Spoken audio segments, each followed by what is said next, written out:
for a few more weeks. I'm so glad to see each of you this morning and to imagine those who are joining us here virtually. Every person is welcome here. Whatever your beliefs or doubts, we welcome you. We welcome those who are most uplifted by reason and those who are people of the heart. Whatever your ancestry, we welcome you and rejoice to share our religious home with you. Whomever you love, we are glad to share this time together. Welcome. Are there announcements this morning?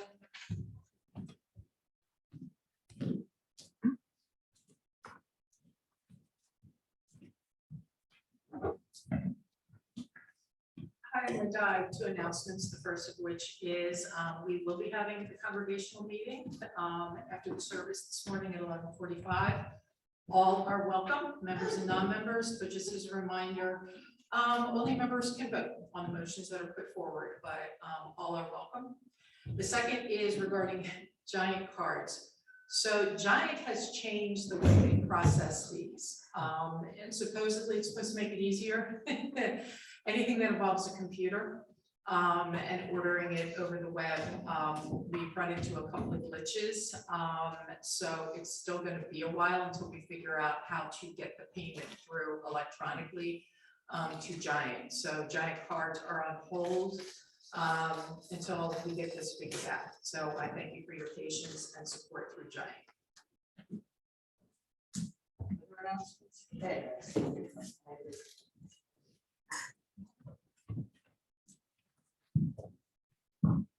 Hi, okay. Next week, we are not going to have our potluck, we're just having snacks because we're going to have a Hallapalooza on the 26th. Potluck then. Thank you.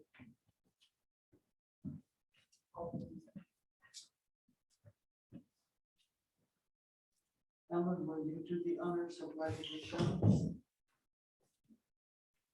We light a flame of justice and courage. We embrace the glow of joy and hope.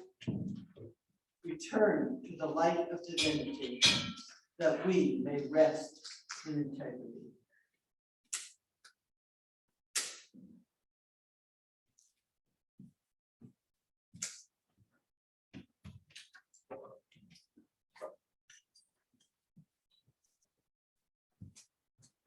Now the Sabbath chimes.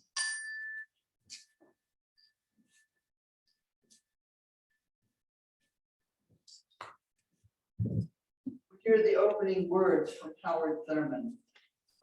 In the quietness of this place, surrounded by the all-pervading presence of the holy, my heart whispers, keep fresh before me the moments of my high resolve, that I may not forget that to which my life is committed, whether in good times or in tempests. Keep fresh before me the moments of my high resolve. Amen.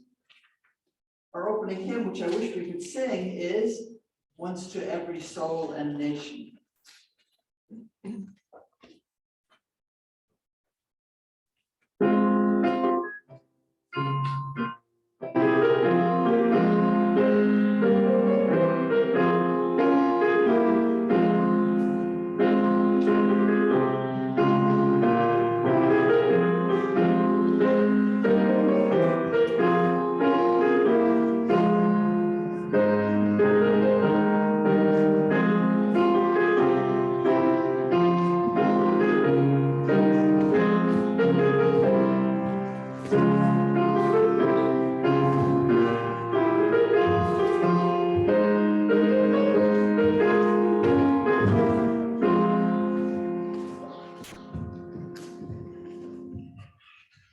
And just in time, we have some children arriving to listen to the Time for All Ages, but listen carefully, you adults, because this truly is a time for all ages.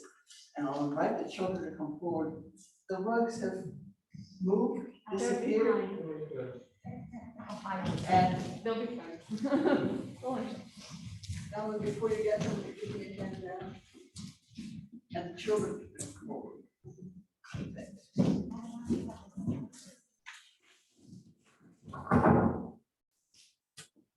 Welcome, welcome.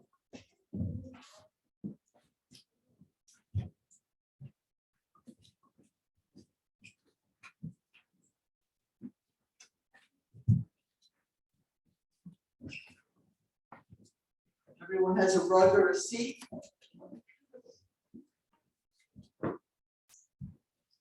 Well, I have a question this morning. Does anyone know what a parable is?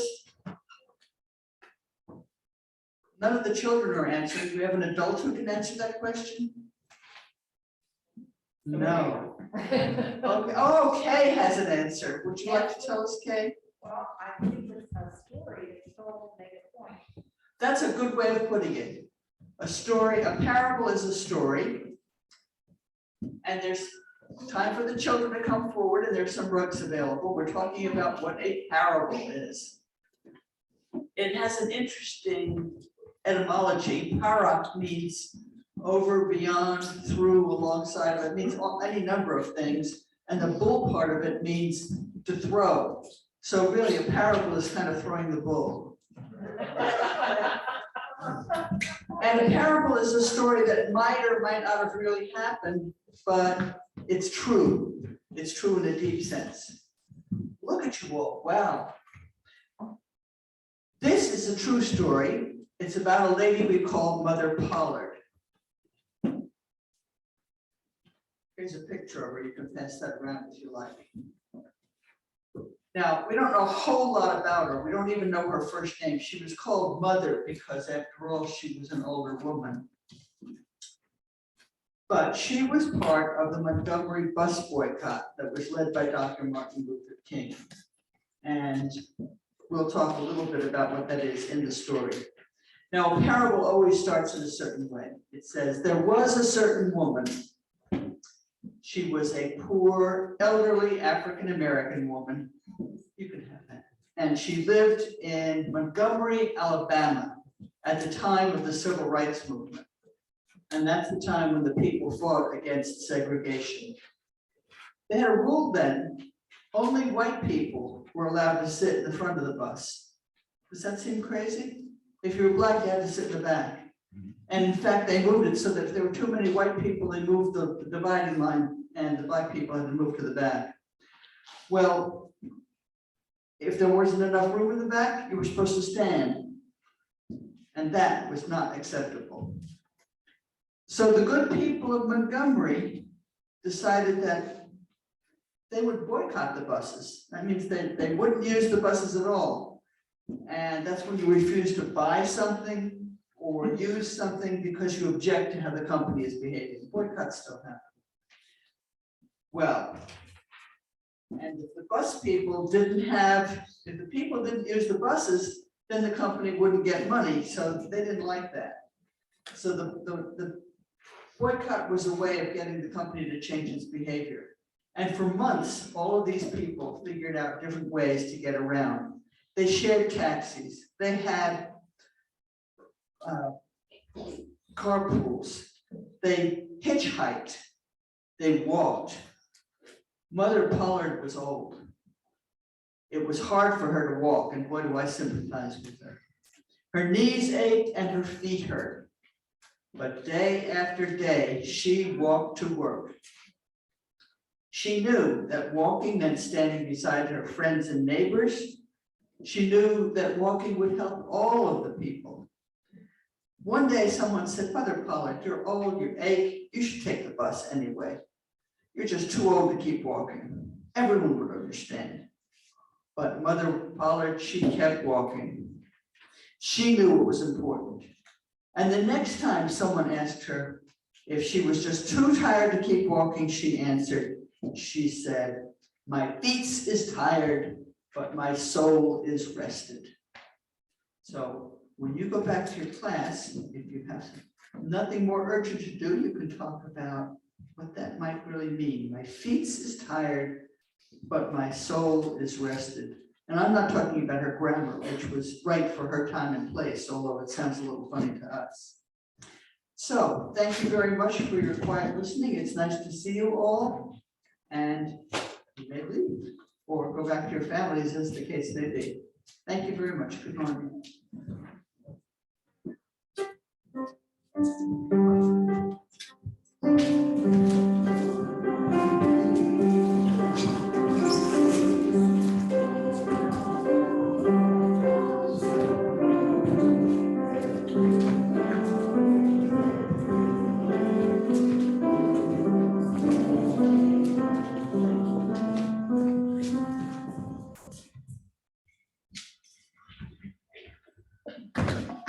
These are the words of the Persian poet Hafez. There are so many gifts still unopened from your birthday. There are so many handcrafted presents that have been sent to you by God. The beloved does not mind repeating. Everything I have is also yours. The morning offering will now be given and gratefully received. And the baskets have disappeared. Baby, have your rain hat yet? We have. Oh, we have a hat. Okay, that's how we need a hat. We literally have to ask the hat.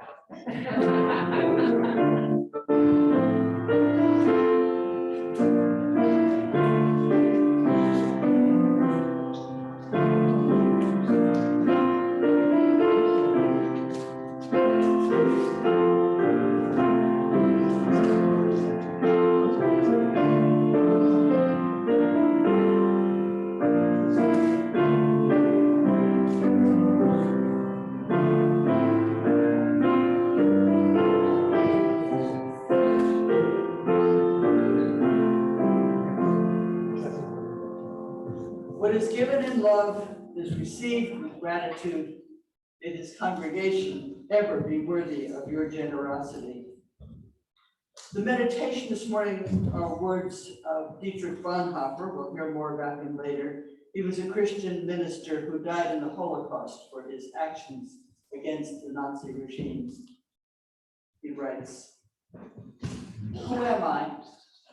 They often tell me I stepped from my cell's confinement calmly, cheerfully, firmly, like a squire from his country house.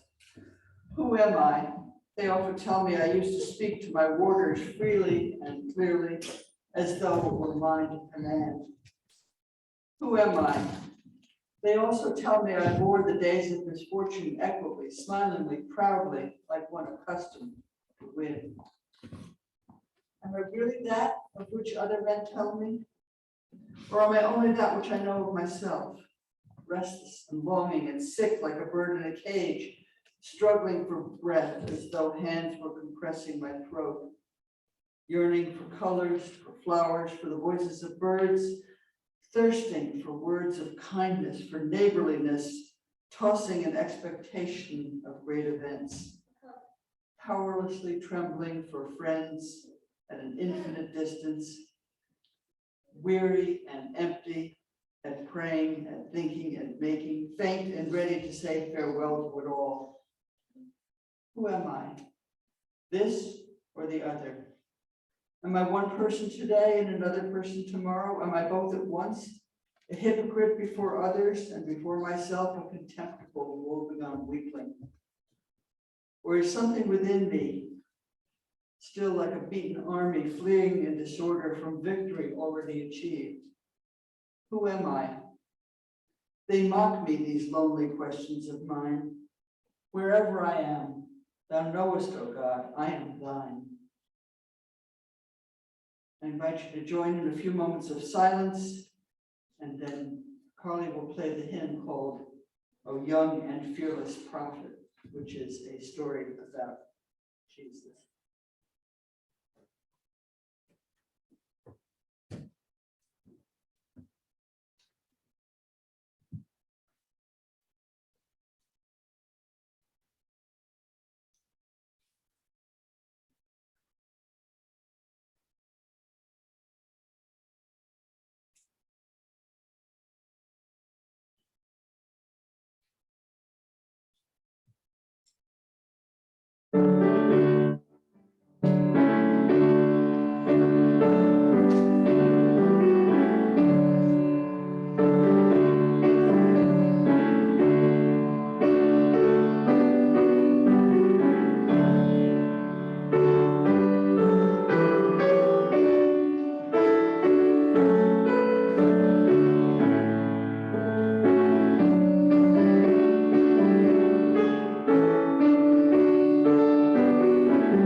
Well, some years ago,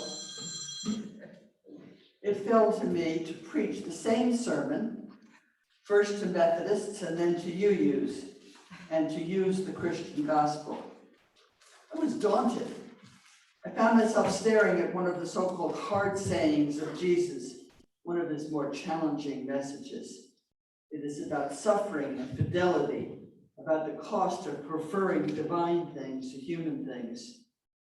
Take up your cross and die, he says. If anyone wants to follow me, take up your cross and prepare to die.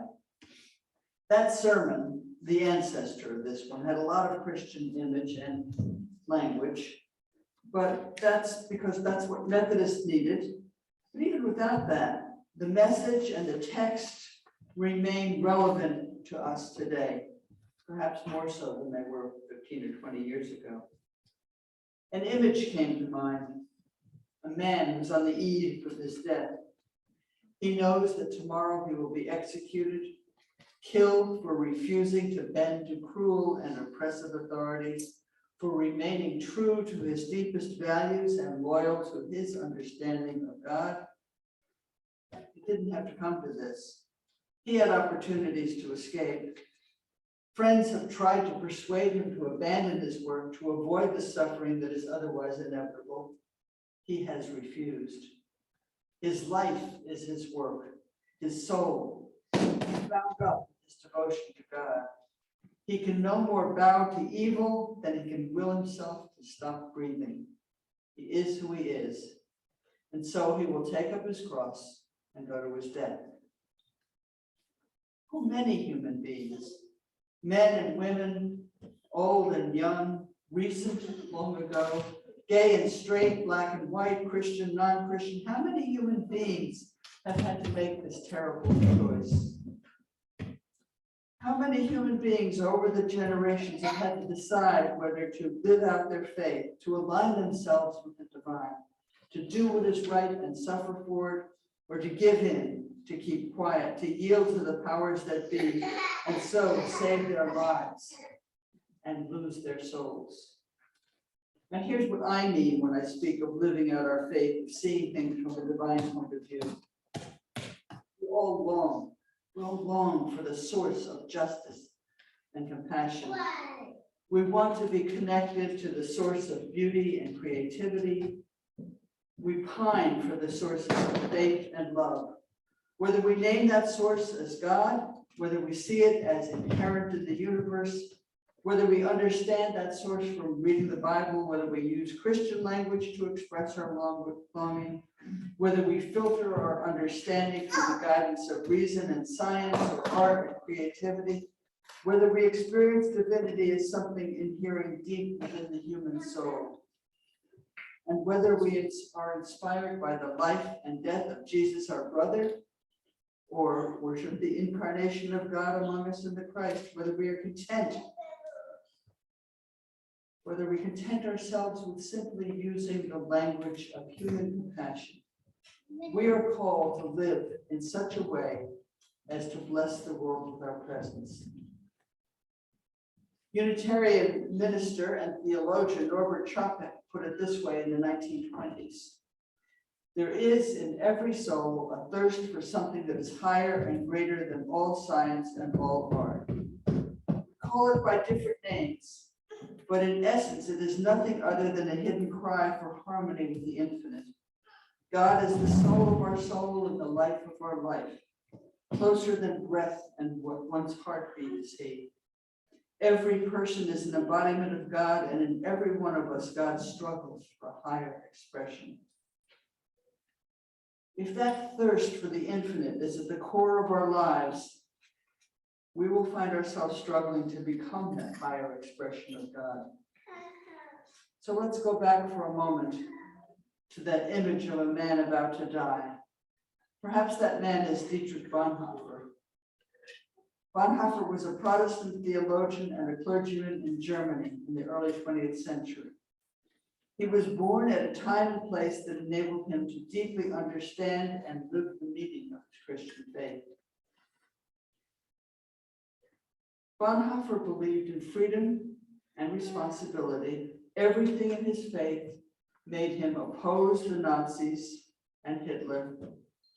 As a leader in the anti-Nazi confessing church, he knew that he was on a collision course with the authorities. He knew he was taking up his cross. He knew he was risking death or worse. He could have sat out the war safely in the United States or in England. At one point, friends tried to liberate him from prison, but he refused to endanger others in the attempt. Bonhoeffer knew that he had to live as a disciple, even knowing what that would mean.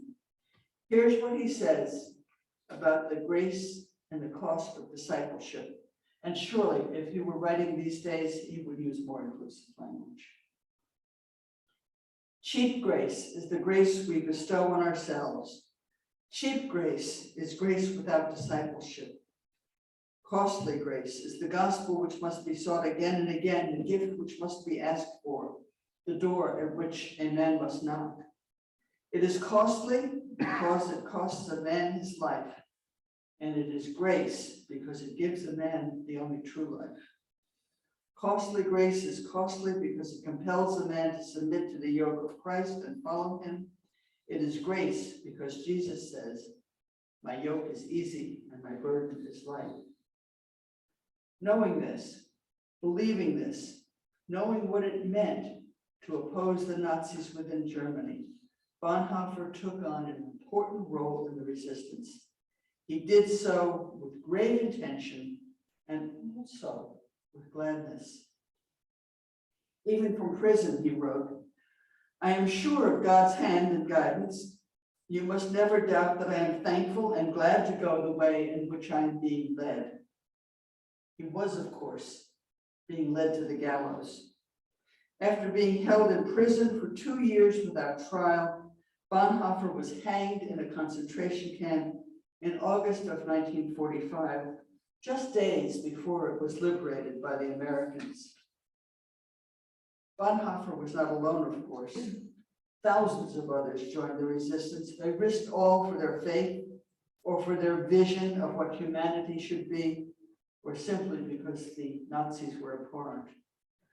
One such person was a Czech Unitarian minister named Robert Čapek, whose words we heard earlier. Čapek was far less famous than Bonhoeffer, but their careers had striking parallels. Čapek was the elder, born in 1870. He began as a Roman Catholic. He was an altar boy in Bohemia. As a young man, he became a Baptist evangelist and a Bible distributor. That was a move towards liberalism.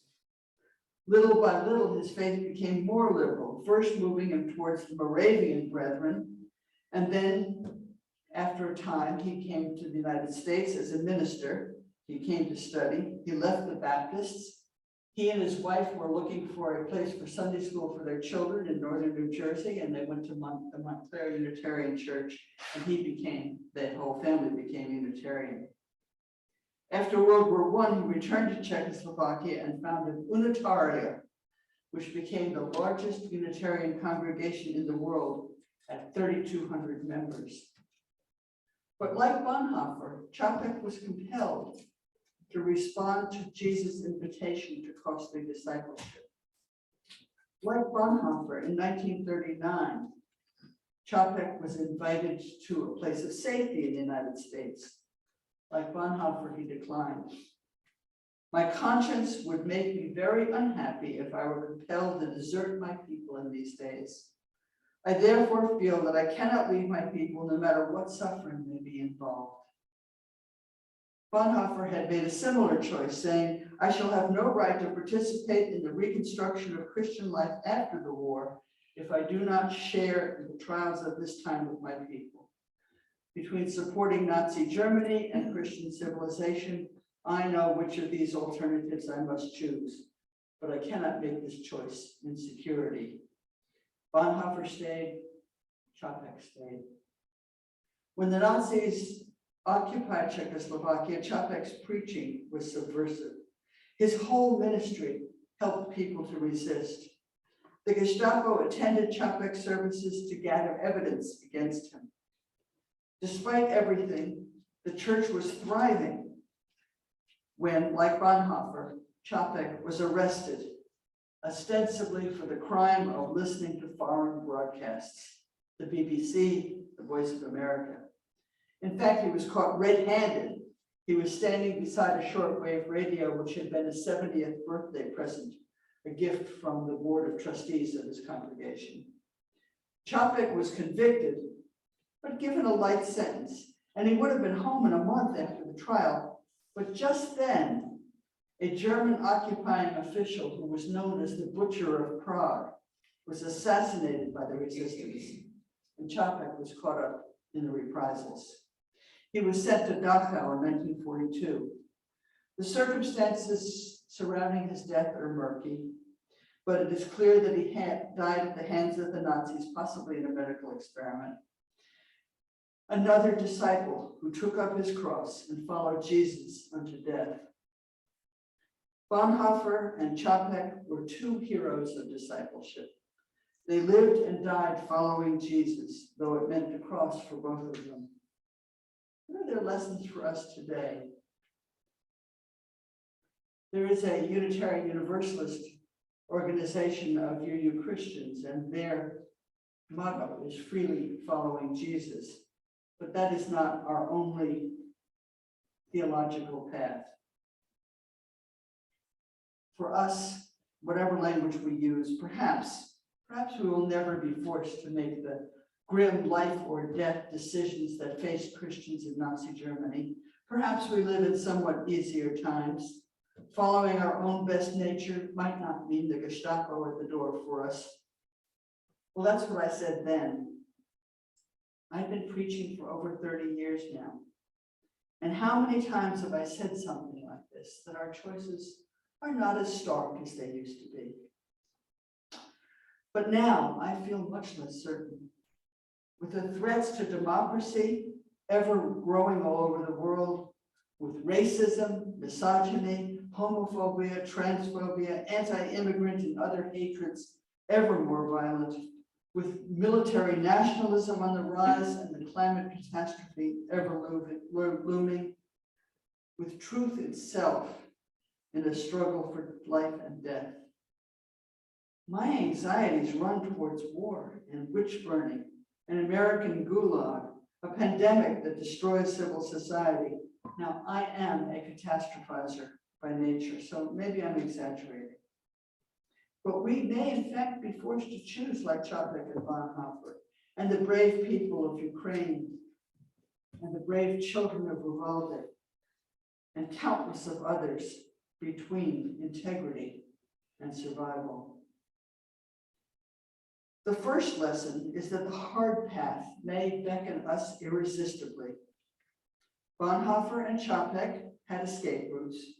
They chose to stay where they were, to face evil and fight injustice. Even now, before my fears have quite come to full fruition, we often have small opportunities to fight injustice, to choose integrity. When someone tells a racist joke, we can show that, well, we don't want to participate in that. We can teach our children not to use abusive language or behavior against gay and lesbian people. We can learn about our nation's politics from several sources and vet their reliability to make our own best judgments and write letters to the editor and phone our senators. We can take a stand against gun violence. We can celebrate pride. We can speak and post in opposition to hateful conspiracy theories. We can vote our values. With our checkbook and our PayPal account and our volunteer time, we can support those organizations that embody our best values. We can work for peace and justice. We can live with integrity. The cross we are invited to carry may be small, but we can carry it with conviction. Second, we can learn from Chapek and Bonhoeffer that we can act, not with grim determination, but with joy and hope.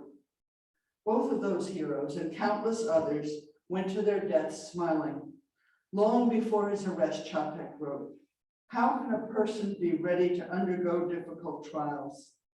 Suppose I am to be imprisoned. Must I then also lament and be discouraged? Suppose I am to be exiled. Is there anyone able to prevent my going peacefully with a smile, good humor, and my head held high? No chains can restrain my will or my spirit.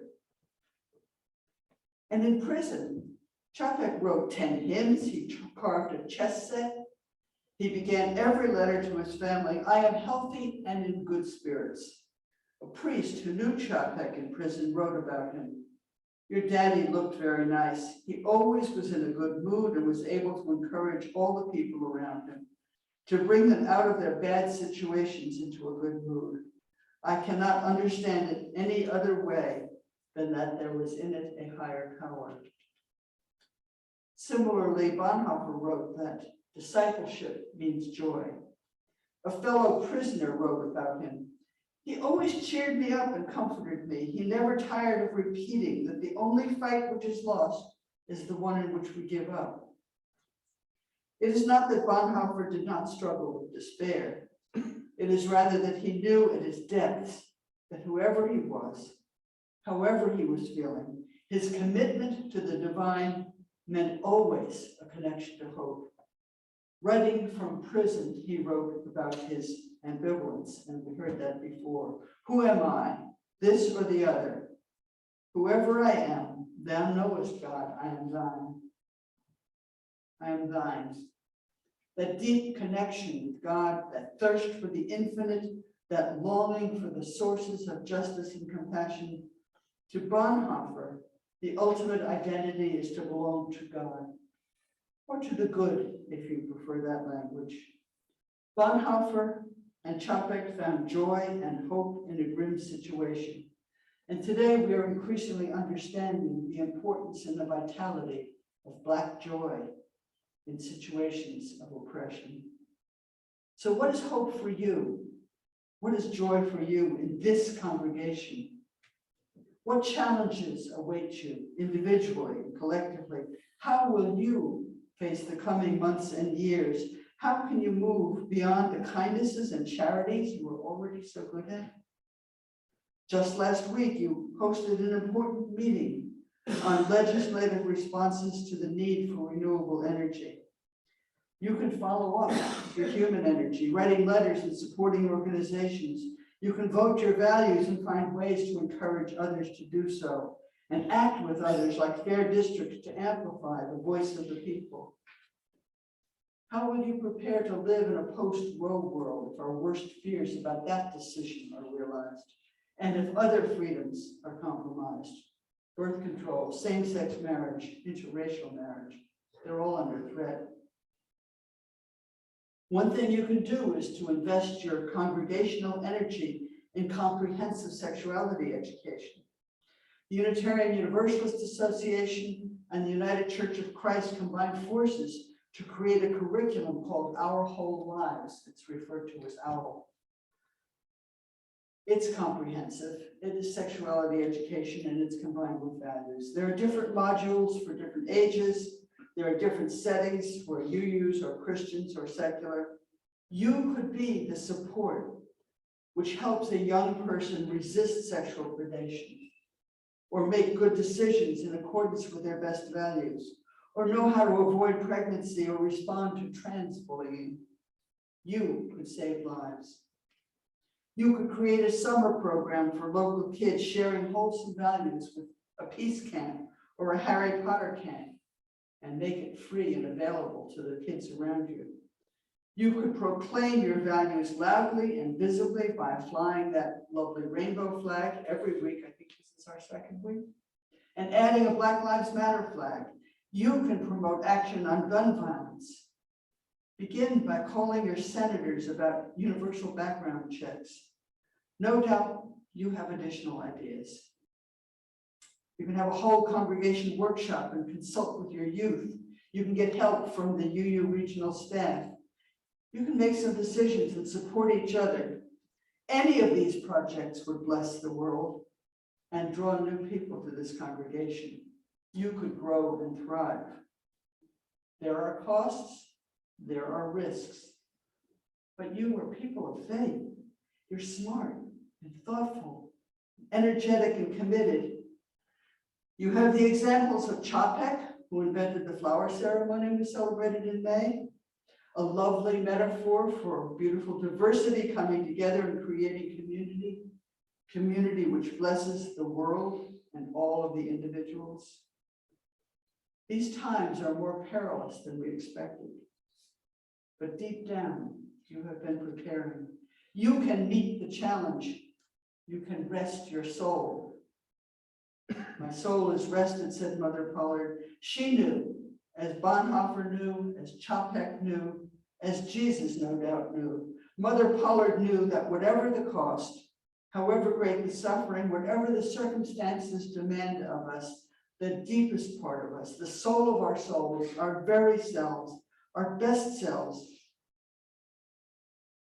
whatever we can hope to be, that self will always find comfort and healing, its hope and its rest in living our faith and integrity, in moving towards the divine.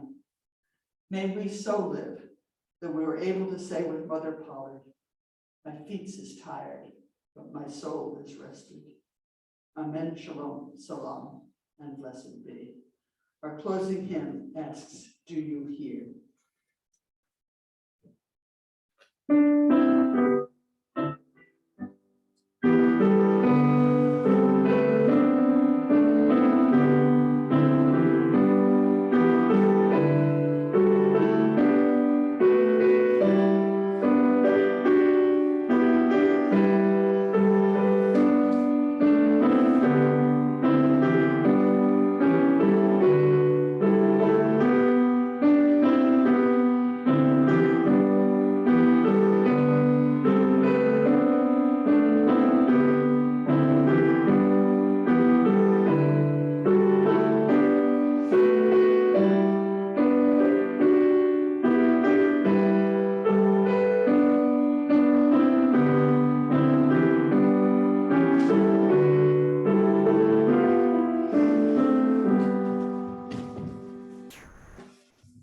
Alan, thank you. You join with me in the chalice extinguishing words. We extinguish our chalice flame, but not the light of wisdom, the warmth of community, or the fire of commitment. These we carry in our hearts and in our hands until we're together again. These words of benediction from Wayne Arneson. Take courage, friends. The way is often hard, the path is never clear, and the stakes are very high. Take courage, for deep down, there is another truth. You are not alone.